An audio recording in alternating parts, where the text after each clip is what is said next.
Did he not make it, you know? But is that sweetness of the fact that he doesn't, he's and you know, there's something I always tell in my house, because this is the thing that I, as a father in the house, I used to escape. He that brought us this far. Yes. Yes. Will never leave us. He will not, and I have said it, I don't know how many times. Yes. Under so many different situations. And sometimes I say it and I go behind the door and I ask God, What are we going to do? Yes. I have no That's idea like how Moses. Yes. Let's appreciate him for that. You know, the one that readily comes to my mind is when Gehazi is told, he goes to count when he goes to count the soldiers that have come to surround him, He goes to his Oga and says, Oga, the whole mountain. That one says, don't worry. There are more that be with us than be with them. Now one goes back and counts 1,000, 2,000, 3,000, 1, 2. Okay, something, this man has gone sinner. And then the guy turns around and says, oh God, open his eyes. But it was his eyes that caused the problem in the first place. That's faith. To see what nobody else sees. Exactly. That's it. And to hear what nobody else hears. To trust. My final point this morning will be love. Sorry, sir. Yes. Just to add a little bit to that. Because every time we talk about, the expression of our faith, oftentimes the examples we give have to do with supplying of our lack, Because it's normal. You talked about that evolutionary shield, sir, So in the bid to survive, these are the most immediate examples we can grasp. But as Christians, I want us to also look at it a bit more broadly, One of the things I did in the books, I wrote the books for children. I'll give you the example of Professor Bolanle Awe, who found herself, in England as a very young girl, finished her education, her A-levels, her undergraduate, wanted to do grad studies. And she wanted to major in African history. And her supervisor, a white Briton, said to her, there's no such thing as African history. The best you can get is colonial history.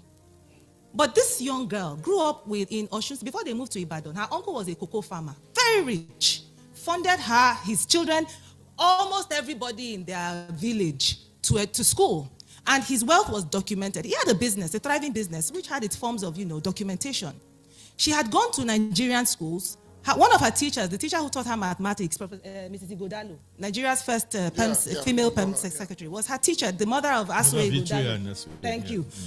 These are the kinds of people who had imbued. So to tell her where you are coming from it does not exist, doesn't have a history. It's like telling me this wall is blue and I'm seeing white. So you see, faith, when we practice it, is conviction. It's conviction. It's a God you don't see, but who has spoken to you in such a discernible manner that you take that word and introduce it into a tangible realm and stand steadfast on it when it is illogical. Hey. Now in that room, they told her, because of your impossible choice of subject, we're going to withdraw your scholarship. You're going to go back to the colony, go back to Nigeria. Do you know what it means to come back to Africa, to Nigeria, when they celebrated you? Because you said, no, I have a history. I know it. I know parts of it. And this woman, very tiny in size, diminutive in size, rooted in conviction, insisted. It is because of this woman today that the British curriculum recognized that African history is capable of being taught as an academic discipline. It's not, so I use that example because this thing goes beyond, I didn't have petrol in my car. I stood at the petrol station because God gave me a word. God is calling us to actualize on the earth. Yes. God is calling us to live out certain purposes. There is a kind of business or a system you are supposed to introduce. It will be tested. That's why for every great spiritual, encounter we have, the next experience is a testing. Because even the word temptation is proving. You must prove. Our faith must be tested. So when you talk about resilient faith, when you talk about what does faith look like, it's no different from these people we've read about in the Bible. Yeah.